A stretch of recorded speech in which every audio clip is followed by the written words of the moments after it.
Este é mais um vídeo sobre a história do bairro do Rio Vermelho.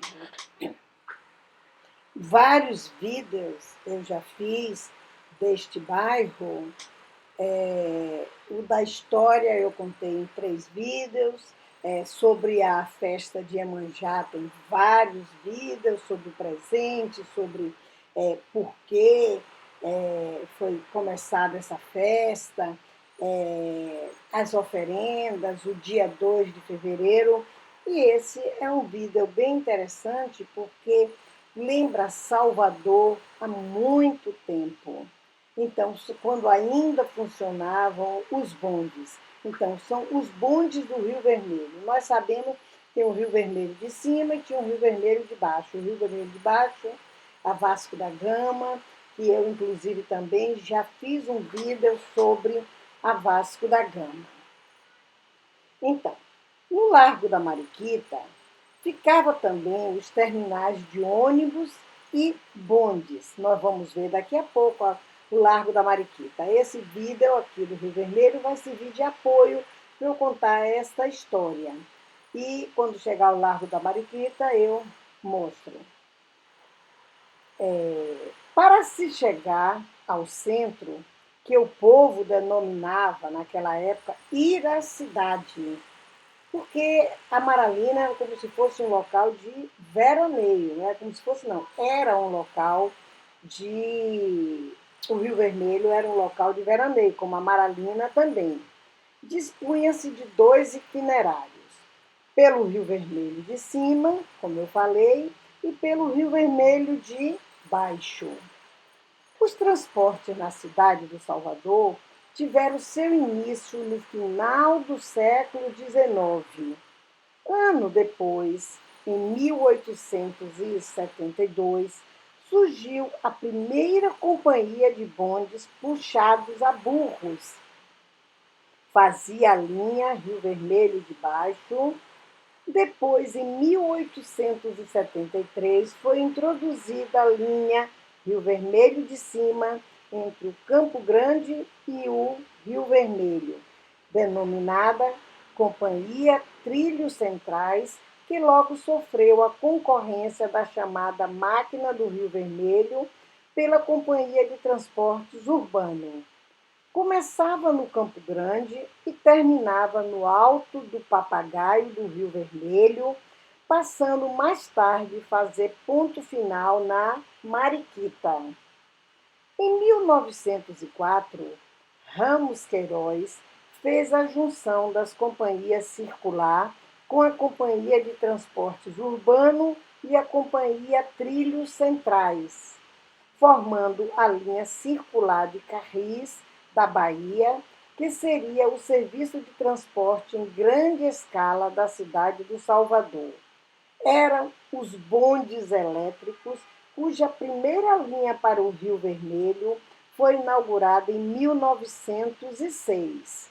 A circulação dos bondes até o centro da cidade marcou profundamente a estrutura do bairro, facilitando a circulação e a entrada das pessoas que passaram a visitar e residir no local, atraídas pelo famoso banho de sal, quer dizer, o banho de mar.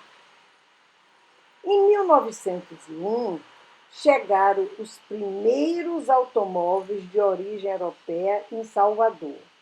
Os carros, a partir dos subsequentes, tiveram uma progressiva participação como meio de transporte, sendo inicialmente adquirido por pessoas de grande poder aquisitivo. Essa praia que estamos vendo aí é o local onde se realiza o presente de Iemanjá. Segundo o Baldo Filho, foi o prefeito Hélio Machado, em 1958, quem comandou o processo de encerramento dos bondes elétricos. Inicialmente, os bondes deixaram de circular na Cidade Baixa e na Cidade Alta após os anos 60. No bairro do Rio Vermelho, circularam até 1962. No início do século XX, surgiram os primeiros meios de transporte de grande lotação denominada de Marinete, hoje conhecido popularmente como ônibus. A ascendência no meio de transporte de massa teve o seu auge com a chegada dos jaús, denominação dada pelo povo aos veículos franceses, que possuíam uma estrutura diferente, moderna, bem pintada, bem cuidada, bancos estufados, enfim, um serviço tão de qualidade que as pessoas passaram a andar nos jaús. Tinham que estar bem vestidas. De acordo com o Baldo Filho, em 1991, as empresas de ônibus que faziam o transporte para o bairro do Rio Vermelho era a Jordão, que tinha a concessão da linha Rio Vermelho de Cima, e a SMTC, Serviço Municipal de Transporte Coletivo, que fazia a linha do Rio Vermelho de Baixo. Além destes, havia linhas de Kombi, micro-ônibus e as chamadas lotações. No ano 60, funcionou por um período curto outra linha de lotação, qual fazia a ligação do Parque Cruz Aguiar com a Praça da Sé, via Centenário ou via Barra. Então, essa parte que nós estamos vendo aí é onde fica o Largo da Mariquita. Ao lado está esse mercado do peixe que foi totalmente reformado. O Rio Vermelho, uma vila predominantemente de pescadores, era separada do centro da cidade por florestas e fazendas. O acesso ao centro, quando não feito a cavalo, era feito por um trem, chamado pelo povo de máquina, que ligava o Campo Grande até as imediações da atual rua Lídio Mesquita.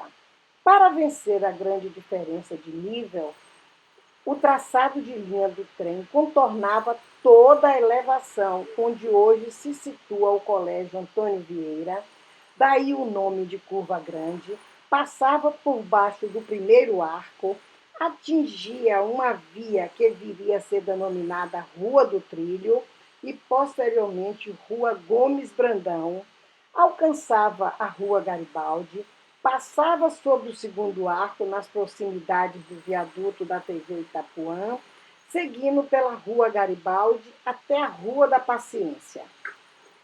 Outros falam deste roteiro. O transporte de passageiro era o bonde, que saía do Terreiro de Jesus até o Campo Grande, daí até o Largo da Mariquita. Só que o bonde não passava pela Curva Grande, fazia o percurso ao longo da atual Avenida Leóvis Gil de Figueira, passando por cima do primeiro arco, seguindo o trajeto do antigo trem. Era a linha 14 Rio Vermelho.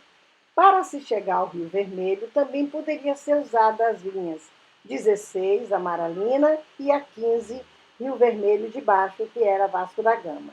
Esta última tinha o seguinte itinerário, a Rio Vermelho de Baixo: Barroquinha, Largo do Teatro, hoje Praça Castro Alves, Rua da Ajuda, Rua do Tijolo, Baixa do Sapateiro, Sete Portas, Rua de Jalma Dutra, Ponte Nova, Rua Vasco da Gama, Largo da Mariquita.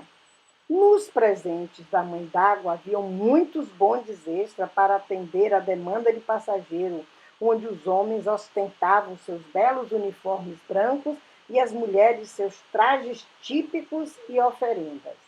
Entre o primeiro arco e a Rua da Paciência não havia pavimentação. A linha do bonde só era dupla em alguns trechos.